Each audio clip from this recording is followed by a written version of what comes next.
Good morning. I'm Frank Messina, and I'd like to welcome you to the October 19, 2021 meeting of the Chatham Historical Commission.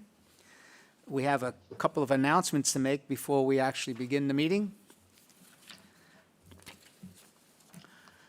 Please note this meeting is being recorded and will be available shortly hereafter for scheduled and on-demand viewing on any smartphone or tablet device. If anyone else is recording the meeting, please notify the chairman. This meeting of the Chatham Historical Commission is being conducted via remote participation in accordance with Section 20 of Chapter 20 of the Acts of 2021 and shall afford adequate alternate means of public access via Microsoft Teams by calling the phone number 1-508-945-4410.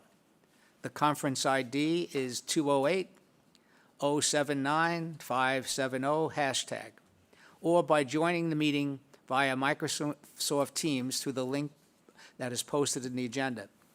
Despite our best efforts, we may not be able to provide for real-time access, and we will post the record of this meeting on the town's website as soon as possible. In accordance with town policy, the public can speak on any issue or hearing or business item on the agenda during the meeting when recognized by the chair. There are a couple of procedural steps, as I've reminded the members of the commission to please press your switch when you're ready to speak and move the microphone close to your face. We will do a roll call now, and one other kind, any citizens calling in, we'd like to know, provide your name and the last four digits of your phone number for identification purposes. At present, I don't see anybody calling in, which is fine. Okay. Next item on the agenda is the roll call. Bob Lear. Here. Steve Burlingame. Here. Ben Solozinski. Here. Stephanie Hamilton. Here. Don Aikman. Here. Sandy Porter. Here. And Janet Tennyson. Here. Jane Moffett is absent. We don't have any hearings that would need a formal vote, but either way, if we do take a vote, I believe, Sandy, you are the alternate up for voting purposes. And Janet, welcome again. Thank you. Okay. All right. As I indicated, if you have the agenda, we don't have any hearings, but we do have a number of items to discuss, which the commission has been talking about for some time, and I just wanted to continue that discussion.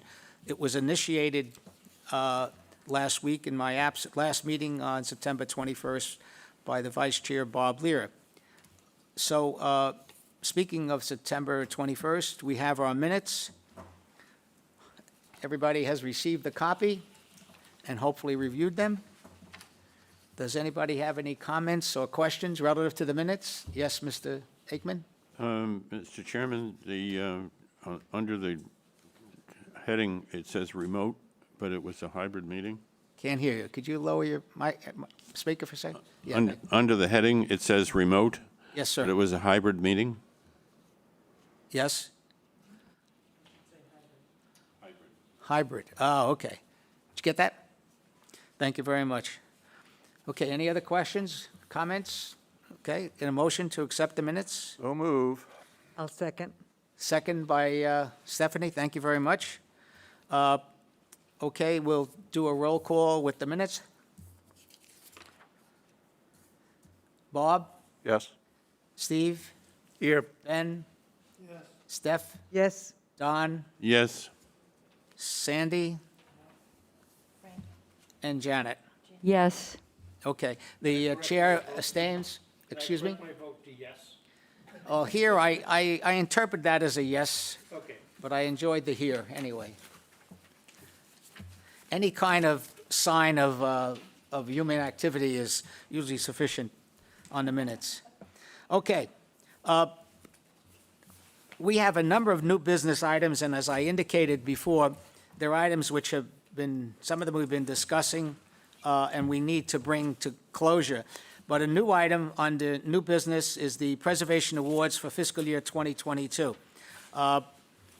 We had a hybrid, I guess I'd call it, 2021 meeting of the Preservation Awards last year, in which we recognized an outstanding one, I believe, from 2019 or 2020, and gave out a 2021 award.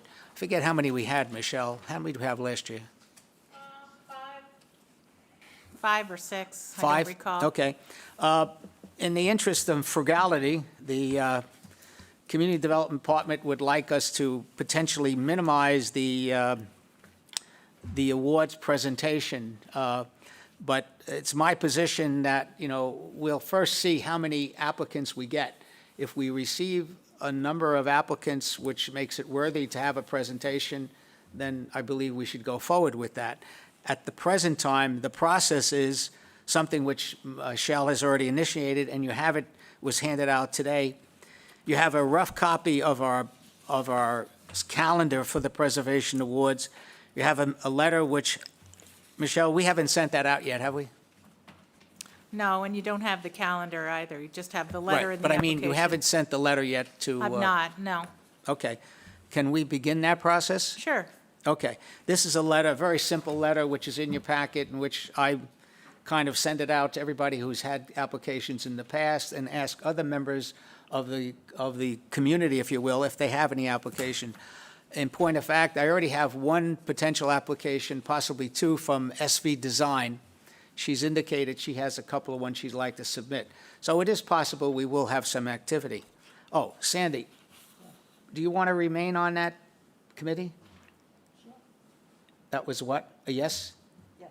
Okay, I think I had sent you an email. I didn't get a response, or if you did, I missed it. I'm not using AOL anymore. You weren't here. My AOL account is... Do me a favor, email me your new email.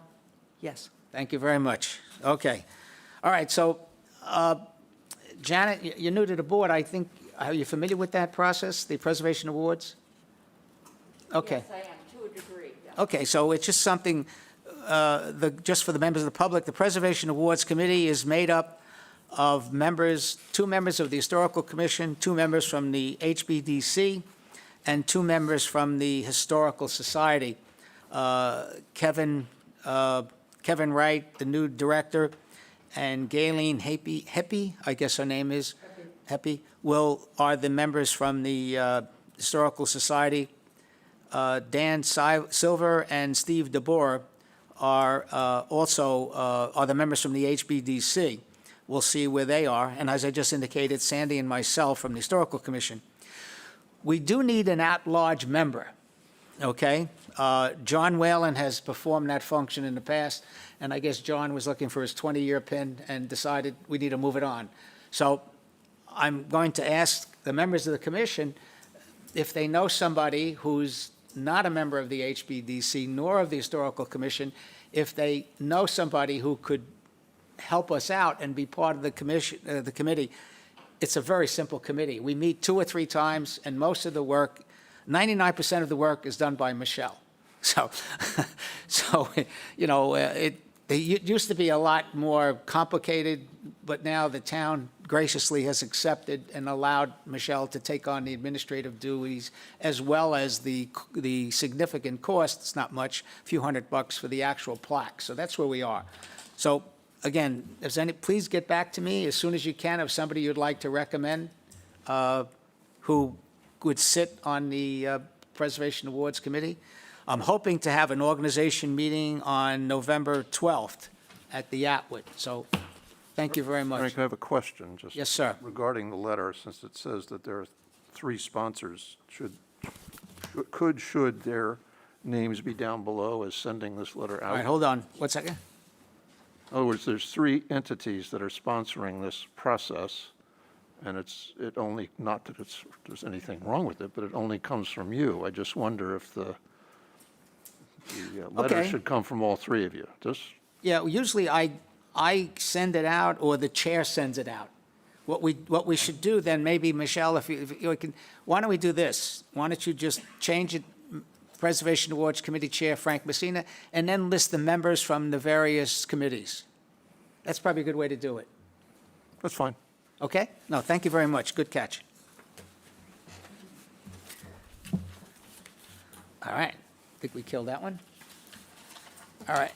Just quickly, I got the feeling I'm doing most of the talking today, but please jump in, guys. Historical Commission budget request.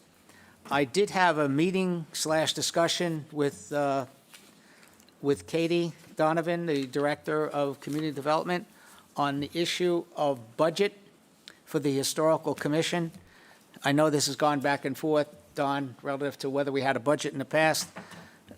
Regardless of whether we had a budget in the past, we don't have a budget now, but by the same token, Katie has been very generous, Katie Donovan, in when we did need funding for a specific task, out of her current budget. But what she's asked me to do, and I did preliminarily, if I will, identify, items that we think we need funding for, so she could modify her request. So I have no problem with us continuing to work through community development. I don't need to worry about a budget, nor I think the commission needs to worry about a budget, especially if we have the Director of Community Development handling all the administrative work with Michelle. Is everybody okay with that? Okay. Having said that, what do we need money for, okay? Or budget, if we will. The Historical Commission does a couple of things in which we require outside services. The specific one is Eric Dre, who's our preservation consultant. Eric is currently operating under, I guess, a time material contract, if you will, as it relates to providing assistance to the Historical Commission and to Michelle, when we have questions. Eric has been very generous in just picking the phone up and answering the question. He generally only asks for some kind of compensation when it's something that requires, some time. So I will, and have asked Katie, but I will attempt to put a dollar value on that to ensure she has something in her budget which could accommodate our requirements. So that's the first thing, Eric. The other thing, which is kind of miscellaneous, is something, for instance, which we're going to talk more about, is the Form Ds and the Form Es, with my friend here to my right, which we'd like to pick up again, which is the archaeological survey and the Form Es. The Form Es, like, everybody knows what Form Bs are for homes. The Form Es are for cemeteries. Steve has graciously agreed to take that on, if you will, and begin the process. Now we have to do that, okay?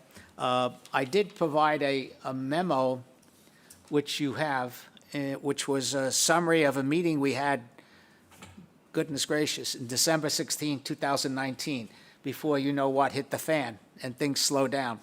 So at that particular point, Steve, you were going to work with Craig to begin the process of understanding what you have to do to generate the Form Es. If I believe the conversation, it was, Craig was saying it's really very straightforward, and he was going to provide you with some guidance, okay? I have not had that discussion with him. Okay, what but I was going to ask shall. you, could you do that? Could you begin that and Yes, I will. reach out to Craig directly, and I can get you his contact, and I believe, it may reach the point where it's so minuscule, he'll just do it anyway. But I believed it was like a $500 number, which he thought he needed to do some assistance to you for that effort. And then I would like to, hopefully, depending on your schedule, is actually begin that process. Very well. Okay? Interesting, the Bethel Cemetery, which is the cemetery at the beginning of the town, the Harwich-Chatham border, which is in the South Chatham Village, which is potentially a National Registered District cemetery, assuming we receive the National Register designation from Mass Historic, will be part of that. So this is kind of interesting. In addition, the South Chatham Village Association has a subcommittee who's worrying about that cemetery because there's a lot of problems with that cemetery. It happens to be a site where local people like to go and drink beer and do other sundry things. So it's just becoming, a topic in the town. All right, great. So that's that item. Actually, that's item C in our agenda, which we're going to kick off Steve to get that activity started, which the $500, I'm writing myself a note for Katie, $500 for Craig. The next item on the agenda, and also it's all part of budget, guys, is the update of the townwide archaeological survey. I think, Don, it was about 15 years ago we did that archaeological survey? Somewhere around that. Yeah. So this is I'm looking over, Janet, this is a townwide survey which was completed by a company called PAL, Public Archaeological Laboratory, and specifically the head of the company, a woman by the name of Holly Herbster, who's got a really great reputation in doing archaeological research. And Holly performed that townwide survey, and that's a report, quite honestly. You know, it doesn't just sit on the desk. It does get utilized, and it's got utilized a lot, quite honestly, during the recent expansion of the sewer system. Every time the town wants to put a pipe in the ground and dig it up, you know, they have to request from a survey by an independent archaeologist, i.e. Holly Herbster, and they do an analysis and let the town know, you really can't dig here, or if you do dig here, this potentially is there's Indian burial grounds, or this is an historic site. So it is getting utilized. When I say update the report in my agenda item, is that since we did the report, there were two significant archaeological digs. There was one done by the Atwood Historical Society, and there were some significant finds in the Atwood dig.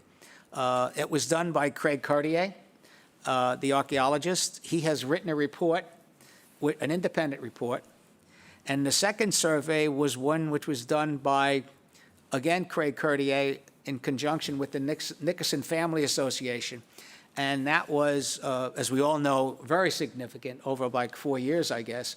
And I guess the bottom line are there, they validated, to Craig Cartier, the archaeologist, a point of view that in fact, was the Nickerson family homestead. Having said that, a large report was generated by Craig Cartier, and there were a number of artifacts which I believe currently, although owned by the Conservation Foundation, are in the possession of the Nickerson Family Association. So again, there's these two reports, but what we haven't done is we haven't taken those two reports and updated the archaeological study report. The purpose of that is that the study report doesn't just sit on a shelf here in Chatham, but goes to Mass Historic. And every time somebody does something where they're required by law, a Section 109 process that Don's familiar with, they go to that report and say, what's going on here? So, having said that, should have a glass of water already. Okay. I've requested a quote from PAL, Holly Herbster, which you guys have had. This was sent out back in December of 2019. I'll send it out again if anybody really wants to see it. But her quote is effectively $10,000 for the effort to update, validate the report, make it current. And so my discussions with Ms. Donovan have been relative to the issue CPA. That's what they would like to do. The town would like us to go to CPA. All right, we'll give it a shot. So I am pursuing with Katie, just so you know, a CPA grant for that activity. That's only part one. It gets more complicated, okay? The next part of that, in my opinion, after consultations with Holly Herbster from the Archaeological Lab and also Craig Cartier, and this is nothing new, we have talked about it, there's a very good chance that the Nickerson Family Association archaeological dig in that site would qualify as being eligible as a National Register site, okay? The process to do that, again, is a process which we have used in the past, our consultant, Eric Dre. Eric is fine for homes and that kind of things, but he's not an archaeologist. And so the recommendation from Eric and also from Craig Cartier, we'd like to ask Holly Herbster to do the same process. In other words, the process that Eric has done for us with the South Chatham Village, that we would do for the Nickerson Family Association. I have had conversations with the Nickerson Family Association. They think it's a great idea. I've also had some preliminary informal conversations with the Chatham Conservation Fund. Gentleman to my left here happens to be a member of that. I think he's currently the chair. You know, just because we don't own it, you know, we could submit the application, but if it is to be formally accepted, the owner of the property would have to accept that. But notwithstanding, hopefully, that they would accept it if Mass Historic agrees, I would like to initiate the process. Unfortunately, that's another 10,000 or so. So those are two potentially community preservation grants that I'd like to work on. Yes, Ben? Could you Ben, could you look at the microphone and then press the button? Press the button? Button. There you go, kid. And look at this file. Okay. Now, you're talking about two $10,000 grants here, and the benefit to this commission is we know where these sites are. But when people who dig have to go to these pieces of paper to find out whether it's legitimate to dig or not, and where there's a problem. So how do we get the people who are going to get the most benefit out of this to pay rather than to have us pay? Because for us, it's only knowledge. And I think that there is more to it than that when we have people who have to go to this to do it. Is there a way you can get either builders or realtors or whoever's going to be digging here to participate? It's an interesting concept. I think it's wishful thinking. I mean, you know, it's just not going to happen. You know, for instance, let me give you an example. This is a piece of a correspondence from Mass Historic relative to a dig which occurred on Woodland Way back in, or potentially to be done in this year, where the town of Chatham applied to Mass Historic for permission to do the dig in an area which was archaeological sensitive. And Mass Historic responded, yes, it is, and now the town has to take some activity. But effectively, the most activity in terms of dig is occurring by the town of Chatham. So, you know, I think it's the right hand, left hand. I don't know if anything will be gained by asking the town of Chatham will probably be paying for this thing. So it's an interesting concept, Ben, but I don't see how it could potentially, I don't see how you could go to every contractor, every builder, everybody with a shovel and say you have to pay for this report. Well, just I don't, I'm just thinking of dig safe. I mean, if you dig somewhere and it's not even archaeologically sensitive, it's just, are there any pipes or electrical here? Who pays for that? That's a state, I believe that's a state agency. I'm not sure. But I think DigSafe, I believe, is a state agency. Because the cost, if somebody mistakenly digs and opens a gas pipe, you know, it's a cost for everybody. So the state says, we better check it. And I think this is the same kind of situation. You know, we're trying to be sure that we don't do something stupid. Well, all right, I just wanted interesting to concept. bring up the idea that Yeah. we all should participate in the paying here if we can get other participants. So that's just an idea. All right, there's a part two to this thing. Oh, it's just taking too long. Is the fact that I think I spoke to every item, including the Nickerson Family Association National Register process. I just want everybody to be aware of it and the public to be aware of what we're planning to do. Last but not least, as part of this whole process, is something which I know I've sent it to you folks, and I have actually sent out an email this morning to the town.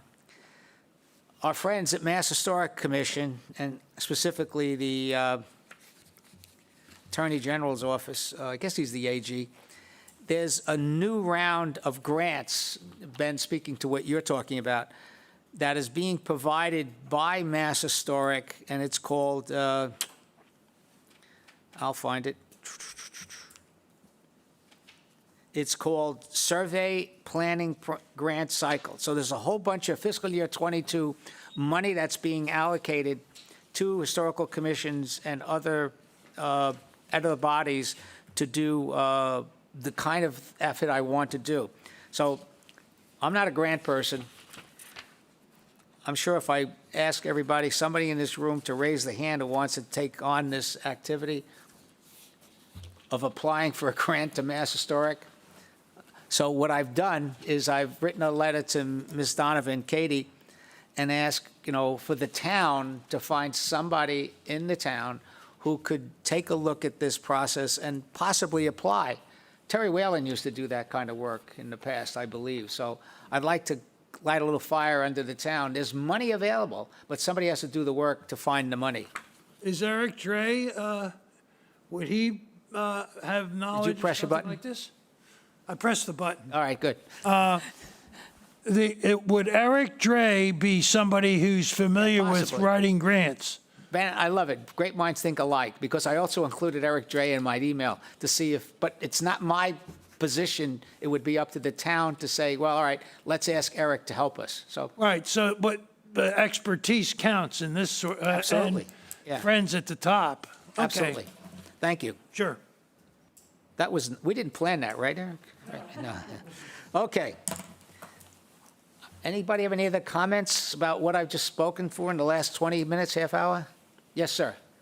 I have a couple of, in terms of a budget, one thing that came up not long ago when we were looking at property on Bridge Street, when we were concerned about the condition of a property, whether or not it was about to fall over or it was strong as a rock or whatever, and we talked about the fact that wouldn't it be something to consider is being able to refer a condition like that to an independent consultant that we would perhaps hire to make that examination. So instead of being convinced by a homeowner or a contractor, and none of us have any structural backgrounds, that it would be, I think it would be appropriate to put in our budget a sum of money so that if it came up quickly, as it would,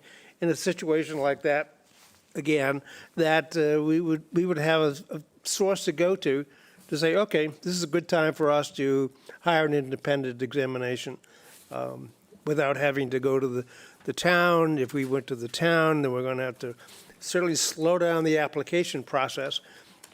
Maybe we're all wet, but perhaps we're not all wet, and if that's the case, we should have that examination. But I'd hate to go through 3 or 4 months of discussion with the town, trying to convince them that it's a good idea for us to do that. So I would recommend that in the budgetary process that we would include an amount of $2,500 for the purpose of hiring an independent engineer, structural engineer, to review questionable situations of deterioration. Steve, I have a, Excuse me. Right. Steve, one second. Thank you very much. And it's interesting, we're segueing right into old business, and I kind of have that, or to discuss that very issue, where we were, you folks last meeting had a discussion about the consultant, et cetera, et cetera.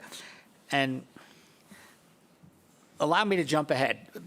Ben, did you have something quickly you wanted to add to that? the quickly is when you ask who pays for this, I think that if we just wrote it in the rules and regulations and said that that the applicant had to be responsible for paying for it, an independent consultant at our selection, not his selection. Okay, let me speak to that. Okay, guys, at last meeting, you folks asked for Jay Briggs to come to speak to us on this subject. Unfortunately, he just wasn't invited, so I've asked Michelle to put on our next agenda for Jay to come speak with us, not just with me. Now, I've had multiple conversations with Jay. Jay Briggs is the building commissioner on this subject, and all with Katie Donovan. It gets complicated. nothing is simple anymore. First of all, do we as a commission have authority to independently hire consultants? That's not clear that we do. I know in the past, and keep looking at Don, that may have happened, but, you know, there's a new sheriff in town, okay? So it's not clear that the commission has the authority to unilaterally hire a consultant, A. It's not clear whether the commission has the authority to expend funds, okay? So these are administrative issues which have to be resolved. I think if we get Mr. Briggs in here, he can help us, because the current methodology that's being utilized within the town for something like that, and also, let me speak to another thing somebody brought up. Does the commission have the authority to tax, if you will, an applicant by going, and that's not clear either. So there are some legal issues that have to get resolved here. Personally, I think if in fact the town is cooperative, and when we, as a commission, say we would like an independent study, and Jay Briggs, who's the person who makes the decision of whether or not something is or not structural integrity, we can get an independent, we can get an engineer to say something, but it's up to Jay to enforce that, not us. So it's complicated. I think what I'd like to do is kind of half-table that discussion for Jay to come back next week, and if our next meeting, and we talk about the process for determining instructional integrity and also the issues of consultant and how the consultants are hired. Did that make sense? Yes. Just to Steve, Ben's comment, it can be done. The Conservation Commission has that authority and has done it. Now, I don't recall exactly where that authority comes from, but That's the the answer issue. to you is it can be done, and we need to see if we can do it that way or slightly different way. Thank you. Well, that's the issue, gentlemen. We have to clarify whether we have that authority and that we can in fact do it. Yes, Steve? Also, in that regard, you mentioned the fact that the building inspector would have the, excuse me, have the enforcement authority. We're not really talking about enforcement here. We're not asking this person to bring his property up to date. We're inquiring as to whether or not, as part of the Historic Commission application to destroy part or all of a property, as to whether or not its condition is such that it warrants it. And I think that's a far stretch from the building code that the commissioner is concerned about. I think that the whole idea, from my perspective, in terms of hiring consultants, is very, very important that all commissions have. I watched a commission meeting of the planning commission meeting some time ago, and they had the obligation of establishing a bond for a developer to put some fences up or to put some trees around a property. And they came up with numbers that were about 15 or 20 times reality, because they didn't know what they were doing. And I'm not expecting them to know what they're doing in a situation like that. They're not arborists, and they're not landscape architects. They're some nice people trying to do what's right for the town of Chatham. But a situation like that, they were so desperate to do this job, and they did a poor job of it, the same way they did when they were trying to establish the appropriate traffic pattern at Larry's PX. They needed a traffic engineer to do it, and they needed the ability to hire it, and they didn't. I think we got your point. I think, and I understand what you're saying. And I think this could be, we could talk about it a lot, but it's really in some ways, the building commissioner's area, whether or not something is structurally there's structural integrity or not. I agree with you. And we're not asking him to opine or have anything relative to historical significance. But it's the issue of whether or not we have the authority to do those things. So, I'd like to ask for our next meeting, we can have Jay Briggs and Katie Donovan, and let's just get an answers to the question, rather than us speculating, okay? But let's go to the top, let's go to the town manager or the town attorney to see if we have that authorization. Well, I don't we've think already- If we have that authority, I don't think that it's a question to ask. Okay. Jay well, Briggs. Let's, I think the town has a process for asking questions of the attorney. And the next item on our agenda, relative to the issue of whether or not we have the authority to impose fines. So after about 3 or 4 months of discussions, we have finally now, hopefully have gotten a letter, a piece of correspondence going from the Director of Community Development to the town manager, to the attorney, and whether or not we have the authority, or who has the authority to issue fines for noncompliance.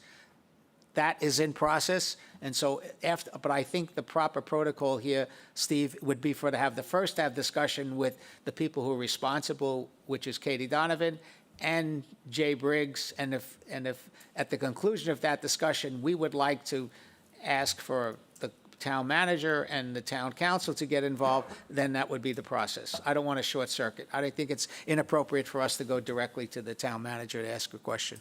Thank you. I have another question regarding your previous discussion about the memo that from I guess December of 2019, and towards the end it indicated that Holly was going to prepare a scope of work and budgetary for the future task, possibly a CPC application. I don't know if anything came of that. And finally, the next paragraph keeps referring to Form Ds, and I think all those Form Ds should mean Form Es, because we're not talking about buildings, we're talking about cemeteries, which uses the Form E. And finally, if we think of the Form E process like we did the Form D process, nobody's going to do that for $500. I think that's you got, 14 cemeteries in the town, and if they're going to do an evaluation, No, particularly. hold on. I think we're getting this confused. The Form Ds, the archaeological, is a far more sophisticated requirement relative to what the history is and what is there, and whether or not something is archaeologically significant or not. The Form Es are a little bit more straightforward. They are similar to the Form Bs, okay? So what you were going to do, if you recall, is you were going to sit down with Craig Courtier, and he was going to walk you through the Form E cemetery process. And you were going to evaluate whether or not it was something you could do. Craig felt, because it's rather straightforward. It's basically a listing of what, I don't know the details. So I think I'd like you to talk So to Craig. that's the $500 And estimate. that's Okay. correct. All right. Sorry, guys. This is something that was 2 years ago, where I think between Steve and I, we're trying to get the cobwebs out of our brain to remember what we talked about. Okay, can we leave that? All right. I think we're down to our favorite subject, Stephanie, demolition by benign neglect. I saw the meeting, I watched the meeting last week, and you made a very good point, the fact that, okay, it's time for somebody to do something. And, and what we're talking about here is the issue of demolition by neglect. And Stephanie, what I would like to do, and hopefully you would continue to take the leadership of this, is to take a look. Before you say no, let me ask you what I want you to do. It's not fair. You got to let me ask the question before you say no. Okay. What I'd like you to do is to pull out the Orleans, bylaw, which exists. Now, I think everybody has a copy of the Orleans bylaw. What the Orleans bylaw for neglect does, it talks about property maintenance, it talks about structural integrity, et cetera, et cetera. We don't have to do this whole discussion again. But where the Orleans board only made this bylaw applicable for properties which were on the National Register. Now, Chatham has 21 properties, I believe, which are technically listed individually on the National Register. Properties like the Eldridge Public Library, the windmill, the brick house, the brick building, which probably really could use some maintenance. So that's the first step. And possibly, we might want to do that. And I'd like you to take I'd like your opinion on that. We don't have to do it now. I have an opinion. I'm sorry? Take your mask off, please. I can't hear you. I have an opinion, and I gave it already. Okay, I great. have the rule right here. I've sent it out to everybody. Yes. They combined it with another bylaw. It's very, very weak. It's verbose. It has no conclusion or penalty that has to be done. I spoke to someone from the Orleans Commission, and they agreed that it really needed to be a stronger say-so. Okay. Well, then what I'd like you to do, when I ask you to take the lead, I don't mean you're sitting down writing it. What I'd like you to do is to take the lead when our bylaw writer, Ali Sabatino, rejoins us after her adventure into motherhood back in December. Okay, November, December, Ali should be back, okay? And I'd like you to take the lead. Hey, guys, I can't do everything myself. I got to spread the load here, okay? And to sit with Ali and discuss that and get her opinion. She's a planner, and she can provide good insight as to, does this make sense? Is this enforceable? Just like she's done with us with our next bylaw, which we're going to talk about, historic preservation. I think she's extremely knowledgeable, and she can give us good advice. So I'm sure when she gets back, she's going to have a plate full, but we can just add this little bit of morsel to the corner of her plate. I'd also like to thank Michelle Clark and Katie Donovan because they greatly helped Yes. on finding out different places and different states where these rules might be. Right. Okay. All right. Ben, you're pointing a finger at me. Could you press the button? Don't you have previous expertise in New Jersey with this demolition by neglect? There's something pretty close to it. All right. Yeah. One more time. In my previous life, back in the 70s, when I sat at a town council, we generated we don't call it bylaws, we call it an ordinance, which was a property maintenance ordinance, which set minimal standards within the town for property maintenance. And that was had nothing to do with historic. It was every property in the town of Leonia, New Jersey, had to meet certain minimal standards. We're not talking about cutting your grass, we're talking significant. We were talking, what do you call it? Gutters or downspouts which were non-existing, holes in roofs which were leaking, excessive brush, which was, and that's true, it was passed. That was the beginning and the end of my political career, because after it passed, we were not a popular place. And in fact, the town actually has and hired a property maintenance inspector who was part of the building department, and that was her job. She, on a part-time basis, if somebody made a complaint that that property was not up to code, she used to go out and give citations. That was my experience. I'm sorry. Yeah, I was going to say, so if you could. By the way, time out. To the members of the public, we are not going there, okay? Please, that's not our objective. Well, okay, I was hoping, or before you said what you said, that somehow this could be tailored for properties over 70 years old, number one. And number two, I think part of this is if it was not done by the owner, that it was done and charged, and then a lien was put against the property when it was sold. So those are just two things that I recall, and perhaps they could be somehow either worked or unworked into this. Well, Ben, let me just suggest, let's begin the process and see where we go. Good. But we're not going that all the way. Okay. We got to move along here. I'm not going to meet Mr. Lear's, how long was your meeting? 48 minutes? 38. 38 minutes. Oh, my God, I already blew it. Okay. The draft historic preservation bylaw, bottom line here, once again, we're waiting for the principal planner to return. And when Ally returns, we have to go in what was that thing called in Star Wars? Hyperdrive, we have to complete this effort and get it to the select board and planning board like in the January timeframe if we have any chance of making the Maytown meeting. So, homework assignment. You folks have everything in the past and you have the latest draft of the Historic Preservation Incentive Bylaw. I really would like you guys to read it and make sure you understand it. And, and if you do have any questions where you're not sure you understand what that means,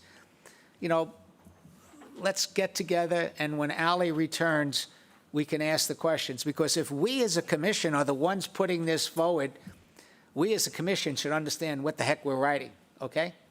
So please do that. I would appreciate that. Okay, it's going to go fast now.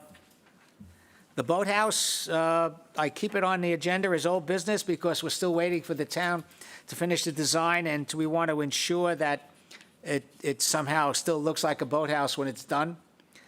Not that we have any authority, but I think we could make it some loud noise if they create a disaster.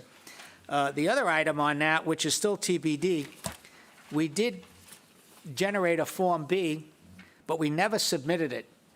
And we didn't submit it for a number of reasons. And at some particular time, I'd like to revisit that decision with the town of Chatham, who will potentially own it when it does move back into Chatham. It's not in Chatham now, so it doesn't make any sense. But when it does come back and is part of the inventory of the town of Chatham, I think we should submit a Form B.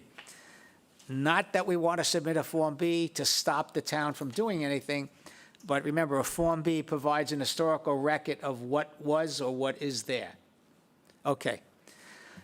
Last item, South Chatham National Register District. I'm still communicating with Mass Historic. They assure me they're still working on their application, and they hope soon, whatever soon means, to provide us a decision on our application. Remember, we've already got a determination it's eligible, but now we're looking for it to be listed as a National Registered District. Frank, Yes, ma'am. excuse me.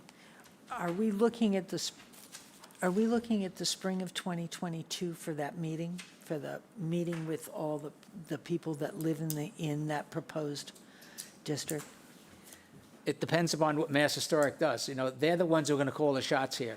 It's very possible that they have done enough analysis and have enough information that they're not going to require. The next step in the process was Mass Historic to take our nomination and submit it to a board, which is part of the state of Massachusetts process. Okay. And then the decision is made, do we have enough information? Do we concur with the application? Are we going to submit it to the federal government, to the what's it called, Don? The National Park Service, who maintains the list. They may then want to hold that meeting, or they may not. It's up to them. Oh, okay. So unlike, we are not going to end up with a meeting similar to the one that we had. Look into the mic, please. We are not going to have a meeting similar to the one we had concerning Stage Harbor Road? Not necessarily. Okay. Thank you.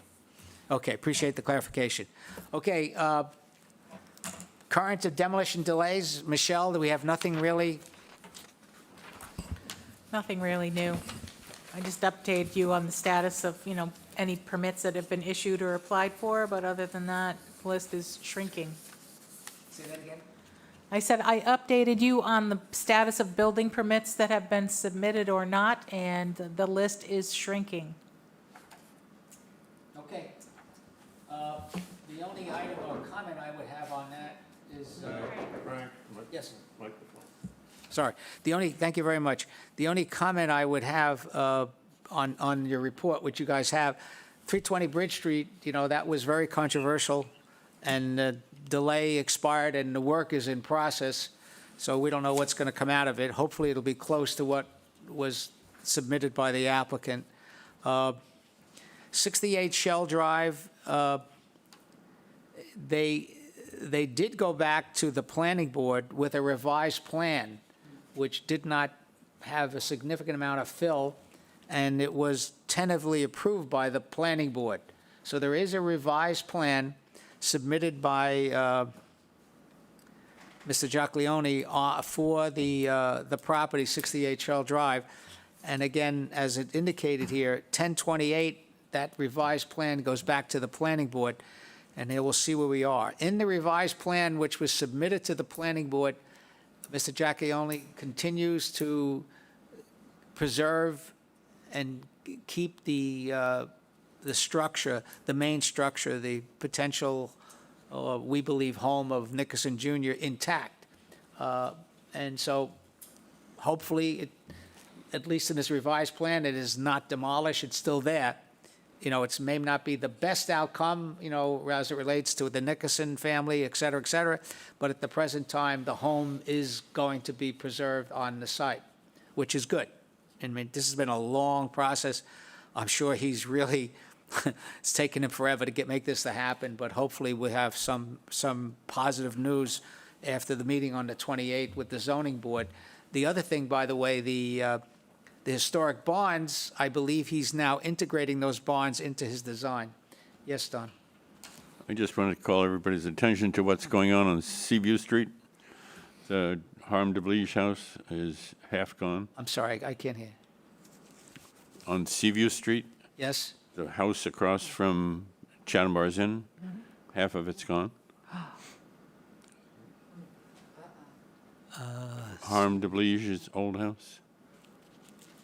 I haven't seen it. The house across from Chatham Bars Inn? The house, we had a demo delay on it, and then they expired, and now. Oh, yes. And now that house has been, Yes. the whole side wing is Yeah. gone. Well, that was their plan. Yes. that was- Controversy was always they were going to preserve the central portion, but how big were the side wings going to be? And I guess they're just going ahead and doing the side wings. I don't know what they're doing. I haven't seen the plan, so All right. it'll be what it'll be, somebody said. Okay, any other questions on that? All right. Last but not least, as far as I'm concerned, is the Monomoy Theater property, which suddenly becoming very controversial again. I think if you've been watching the activity, Mr. Clark, Greg Clark, has gone to the planning board for permission to proceed with his subdivision and to build the homes. He then, with approval from the planning board, will then proceed with his development of the property. I know there's a lot of controversy about the theater itself and those 2 or 3 buildings which are remaining. There were some letters to the editor, which unfortunately I believe were completely off base and relative to the ability of the Historical Commission and the Cape Cod Commission to take action on that property. The answer is it's the HBDC and only the HBDC who will decide. Some people think that the Cape Cod Commission can overrule them, and the answer is no. The authority, the ultimate authority is the Historic District. So the Cape Cod Commission does not have authority to overrule a decision by HBDC. So HBDC, because it's an historic district, which was formalized to the state of Massachusetts, if the Historic Business District, HBDC, makes a decision on allowing him to demolish or to modify something, that's the decision. Cape Cod Commission acts as advisory, as we do to the Historic Business District. We don't have authority over it. But I will say, I had a personal conversation with Greg Clark. I happened to get to know him during this whole process, and he made it very clear to me, at least verbally, that, as he stated in the papers, his intention is to develop those private buildings in the rear of the property, and when he concludes that, when that is started, then he will begin to restore the theater and the buildings associated with the theater, the Washington House on Main Street, and his ultimate objective is to put a theater in there. It will not be the old Monomoy Theater, it will be a new Monomoy Theater. I think he owns the name Monomoy Theater. So there will be a theater function there. It'll be different than I think a lot of people in Chatham thought we were going to get, so. But I think it's positive from my perspective. The buildings will be saved and restored. I'm stopping talking right now. Yes, ma'am. I have two things. One is, can we move the 75-year-old threshold up to business now? Because I think the 75-year-old threshold might be too low. Well, in my opinion, we got a lot on our plate right here. Sorry. In my opinion, we have a lot on our plate. I agree. Keeping it here as on hold. River Bay, though, is going to be, River Bay is soon going to be 75 years old. I understand. Yeah. I understand, but this is a big deal, okay? And how we handle that, and let me just, so personally, as chairperson, you guys can overrule me. I would like to continue to keep it on hold until we clear the plate. There's a lot of stuff going on here, and guess what? I'm doing a lot of it, and I really would prefer we get some of this stuff cleared away before we take that on. I also wanted to let you know that CPA is having an organizational meeting November 1st. Oh, great. Who's the new chair? That's our organizational meeting. We will decide November 1st. And are there new members? Yes, You know who they are? I don't have it with me right now. Okay, I think that's on the agenda tonight for the selectmen to appoint. Do you know who the new member is going to be, Don? I do not know the names of the new members, but there are some who have not yet been interviewed and not yet been put on the list of approved members. Okay, all right, November 1st is the organization meeting. Are they going to have one of those meetings where they invite the public in to give ideas? Well, maybe after we're organized. Okay, thank you. I appreciate that. Let me just go backwards a little bit relative to the issue of 75 years. Personally, Massachusetts, the Mass Historical Commission uses 50 years, not 75. 75 was a compromise by the town of Chatham when our bylaw was put together. In looking at the meeting that you guys had last time that I didn't attend, it's more than just the age of the structure. It's what maybe occurred there. Did George Washington sleep there? So there's a lot of issues. I think we could look closely. The issue here is not that something is 75 years old. It's whether or not the building or the structure is historically significant. Now, as far as I'm concerned, we as a commission took a giant step forward when we formalized the administrative review process and said that, every application, if it's minor, if it's just maintenance, we were going to provide some assistance to community development and to Michelle and provide, not a full commission meeting, but just one or two people to make that decision, which would then be validated by the commission. I think when we do address this issue, Stephanie, I think that's a candidate. In other words, that somebody with technical expertise in historic preservation could make a decision and say, no, this is not worthy. This should not come to the commission, and it would proceed. But anyway, I'm getting ahead of myself. I'm saying there's more than one ways to skin the cat, rather than just saying, no, not 75 years. That's my opinion. Thank you. Okay. Anybody have anything else? Next time I'm bringing a bottle of water. Next time I'm bringing a bottle of water. Motion to adjourn? I'll second. Second? Gotta take a roll call, sorry. All right, we have a motion, a second to adjourn. Ben? Yes. Stephanie? Yes. Don? Yes. Steve? Yes. Bob? Yes. Sandy? Yes. Janet? Yes. And the chair votes yes. Thank you very much for your time and your efforts, guys. The meeting is now adjourned.